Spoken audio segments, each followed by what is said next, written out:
So today's topic of discussion is equation of state of real gases and critical phenomena. Now the various gas laws and the gas equation PV is equal to nRT are not strictly obeyed by all gases under all set of conditions. Deviations are observed in almost for all the gases if precise measurements are carried out. Now ideal and real gases. The gas which obeys the gas laws and the gas equation, that is PV is equal to nRT, under all set of conditions of temperature and pressure is said to be an ideal gas or a perfect gas. No gas, however, is ideal. Almost all gases show significant deviations from ideal gas behavior. Therefore, the so-called ideal gas or perfect gas is only an imaginary gas. All the known gases, that is hydrogen, oxygen, carbon dioxide, etc., which fail to obey the gas laws and the ideal gas equation PV is equal to nRT under all set of conditions are termed as non-ideal or real gases. Okay, so I hope this idea is clear, what is ideal and what is real gas. Now, deviation of real gases from ideal gas behavior. Deviation of real gases from ideal gas behavior. Look, the deviation of real gases from ideal gas behavior can conveniently be expressed in terms of compressibility factor Z, as Z is represented by PV by nRT. Now, the value of compressibility factor Z depends upon the nature of the gas. For an ideal gas, we know PV is equal to nRT, therefore Z is equal to 1. Thus, for an ideal gas, the value of Z is equal to unity and is independent of temperature and pressure. On plotting Z against pressure P for an ideal gas, a straight line parallel to the pressure axis will be obtained. So a Z against P for an ideal gas will become parallel to the pressure axis, that is, this dotted line is for an ideal gas.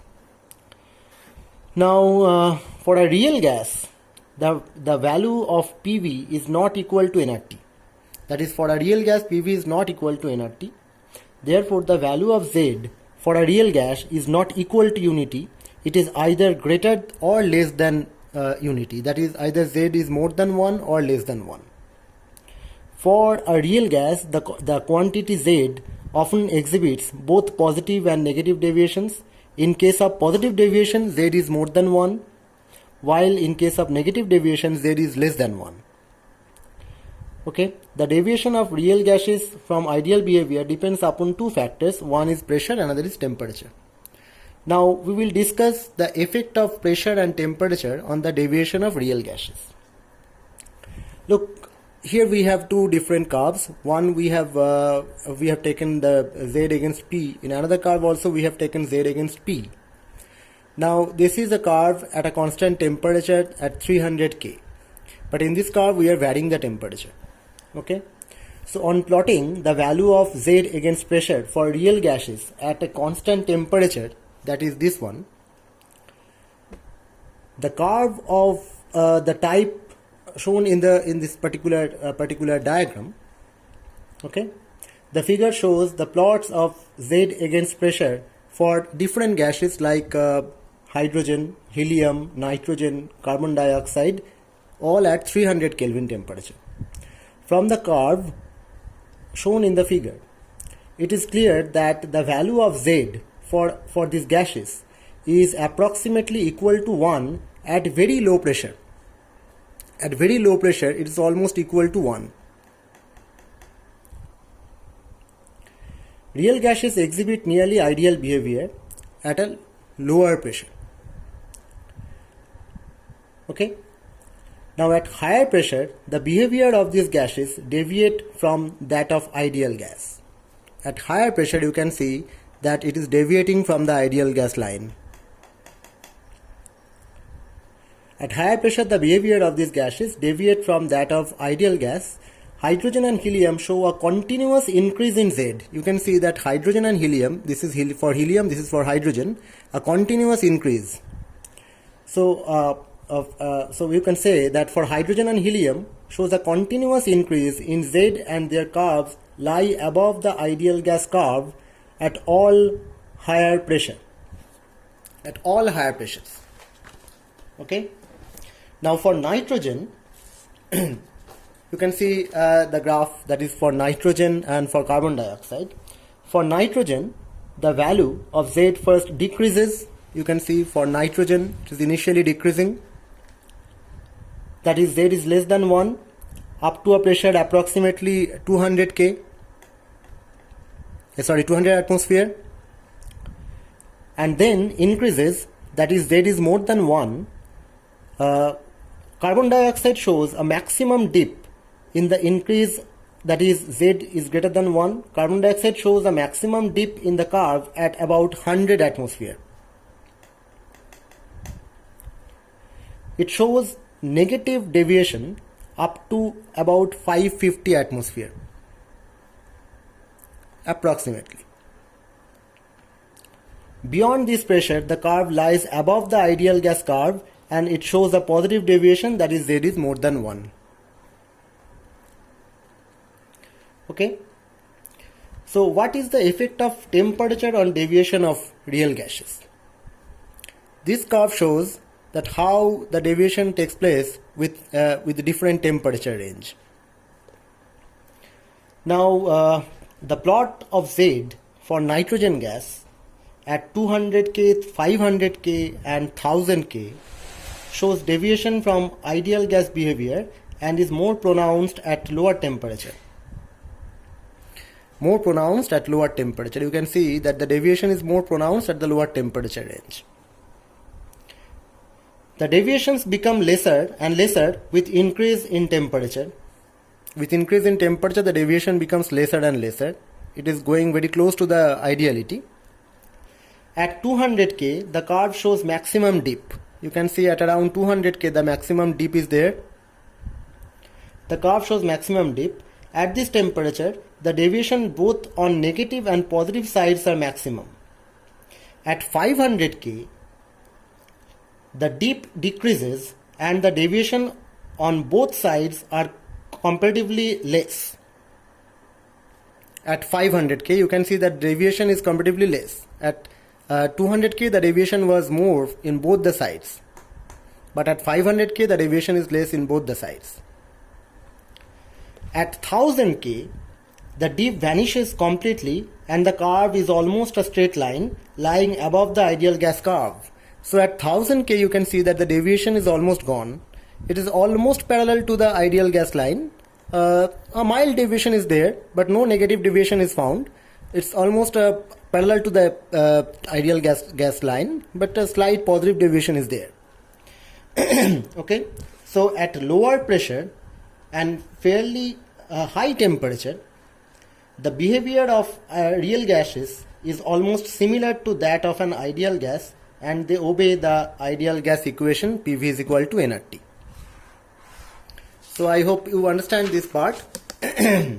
So we can again say that at sufficiently high pressure and low temperature, the real gases deviate significantly from the ideal gas behavior and do not obey the ideal gas equation PV is equal to nRT.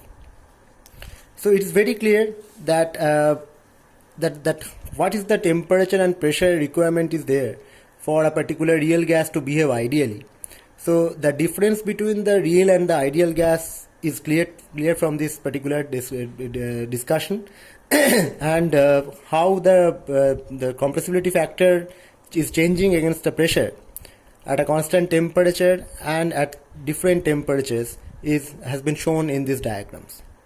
Okay.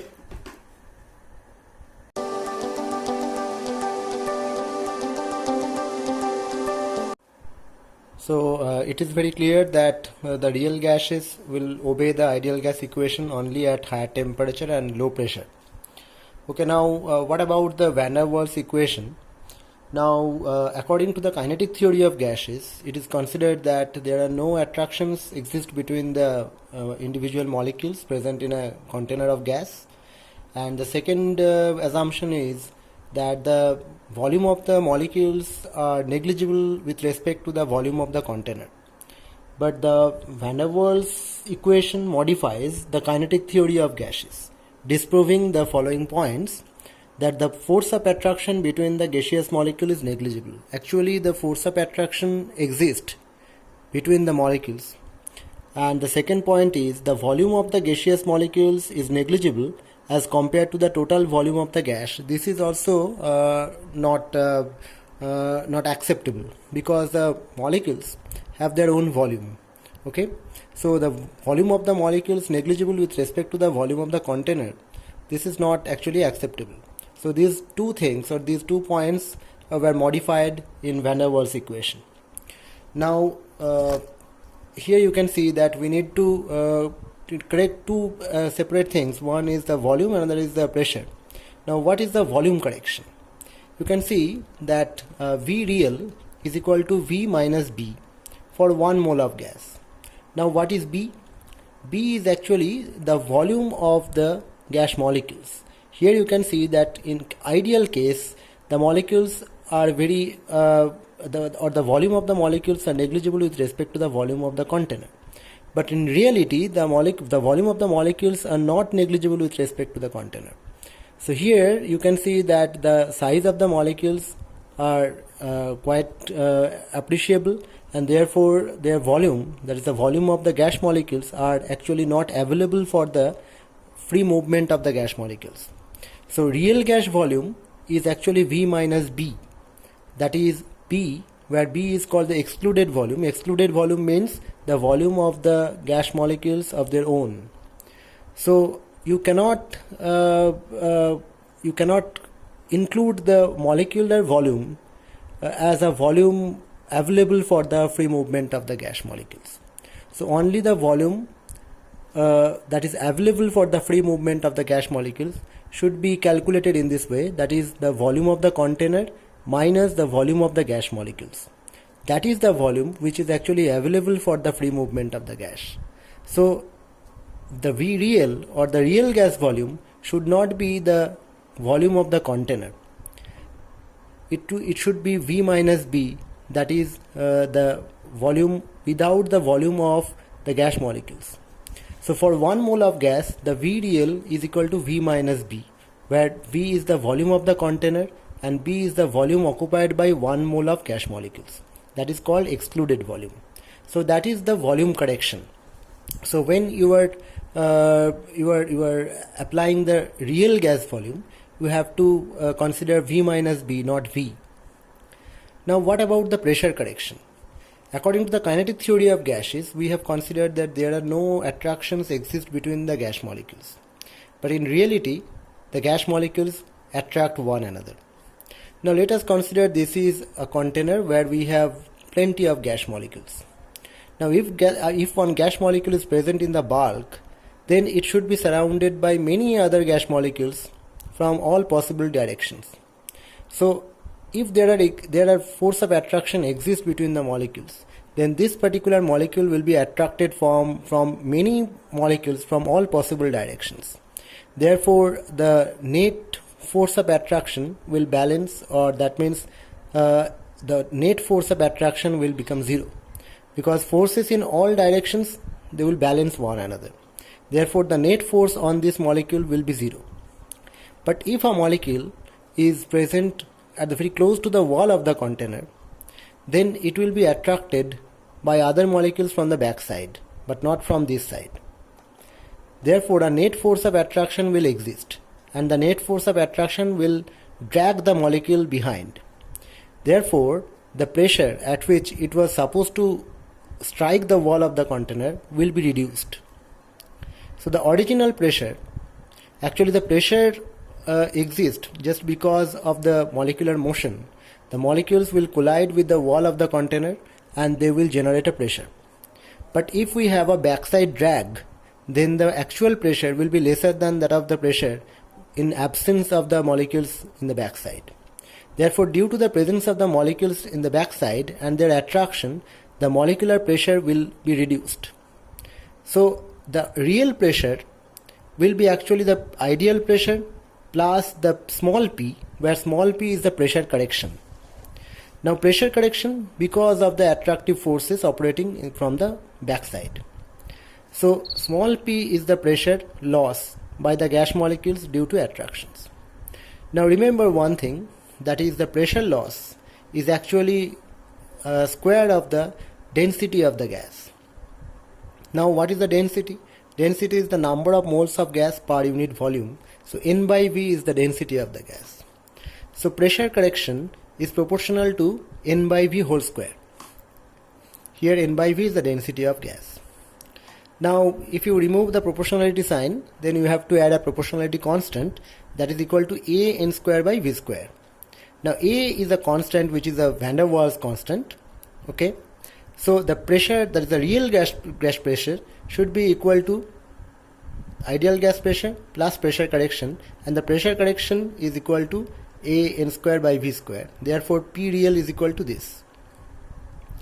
So we have modified the volume term and the pressure term in this way, that for a real gas or for a van der Waals gas, the V real is equal to V minus B, not V. And in case of pressure, the P real is equal to P plus N square A by V square, not equal to P. Therefore, so if we incorporate these two corrections, that is incorporating both volume and pressure corrections, the ideal gas equation becomes P plus N square A by V square multiplied by V minus NB is equal to nRT. Now this is for N mole of gas. Now for 1 mole of gas, N is equal to 1. Therefore for 1 mole of gas, P plus A by V square multiplied by V minus B is equal to RT. So this is the van der Waals equation. This is for N mole of van der Waals equation. This is for N mole of real gas, and this is for 1 mole of real gas. So this is how we come into the real gas equation after modifying the volume correction term or volume term and the pressure term. Okay.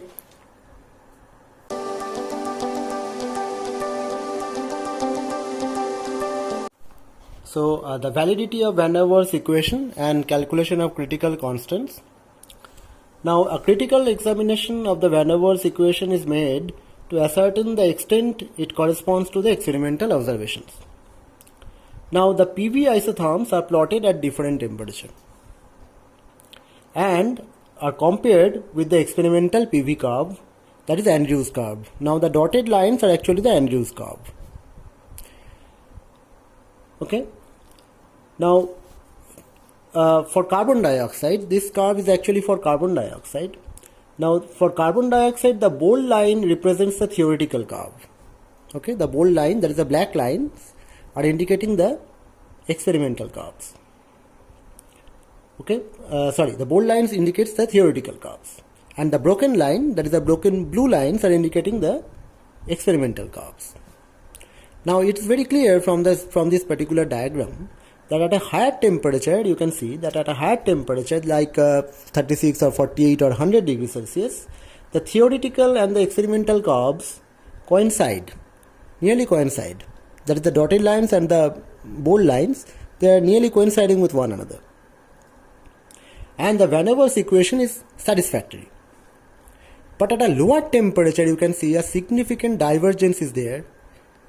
That is, we have a huge difference between the experimental and theoretical lines. Now, at a temperature like 13.1 degree, you can see we have a big minima and maxima. Here we have the minima, here we have the maxima. Whereas the theoretical line is like this. Now if you enhance the temperature further, that is at 21.1 degree, you can see that this minima and maxima is reduced. Okay, but still it is not very close to the ideal condition. But if you further increase the temperature at 31.1 degree, you can see that the minima and maxima is now vanished.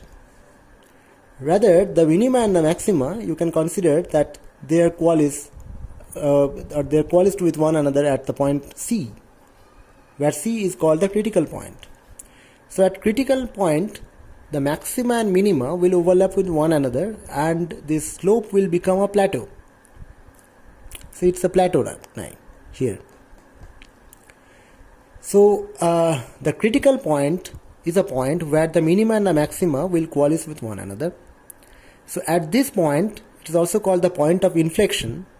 At this point, we don't have any slope in this line because the slope is now vanished. We don't have the slope anymore. Therefore, the differential del P del V at constant temperature. Here we have the pressure, here we have the volume. So del P del V at constant temperature, that is the slope. And the second differential del 2P del V square at constant temperature, both would be 0 at point C. Now we know that the Van der Waals equation for 1 mole of gas is this. Therefore the pressure is this. Now the first differential or first partial derivative will become this. And the second derivative with respect to at a constant temperature will become this. Now at critical point C, the temperature should be called critical temperature. So T must be replaced by Tc at critical point. So if you replace T by Tc, then the first equation becomes Rtc by Vc minus B whole square is equal to 2a by Vc whole cube. And the second equation becomes Rtc by Vc minus B whole cube is equal to 6a by V to the power 4. Now if you divide equation 2 by equation 1, then you are getting this. That is Vc is equal to 3b. That means the critical volume is equal to 3b. Now if you put the value of Vc into equation 1, then you are getting the value of Tc. That is Tc is equal to this, or Tc is equal to 8a by 27 Rb. Now if you put the value of Vc and Tc in this equation, you will get the critical pressure Pc. That is ultimately what you are getting is A by 27 B square. So this is how you should calculate the critical temperature, critical pressure and critical volume. And you must remember that these critical phenomena or the critical parameters, they have a physical significance. Now the critical temperature is actually the temperature, this temperature. Critical temperature is the temperature above which a gas cannot be liquefied using only high pressure. Okay? By using only high pressure, you cannot liquefy a gas above critical temperature. It is denoted by Tc. For every gas, there is a specific critical temperature. What about the critical volume? The critical volume, or the volume which is occupied by 1 mole of gas at critical temperature and pressure, is called critical volume. It is denoted by Vc, that is Vc is equal to 3b. And what about the critical pressure? The minimum pressure at which a gas can be liquefied at critical temperature is called critical pressure. I repeat, the minimum pressure at which a gas can be liquefied at critical temperature is called critical pressure. It is denoted by Pc, and Pc is equal to, as you have seen, that A by 27 B square. So this is the this whole phenomena is here. So how you should calculate the critical parameters? This derivation is here, and you have seen that how the experimental and the theoretical curve, they will coincide with one another at a higher temperature from the pressure. It is very clear from this pressure volume isotherm. So this is all about the equation of state of real gases. I hope this portion is clear to you. Thank you.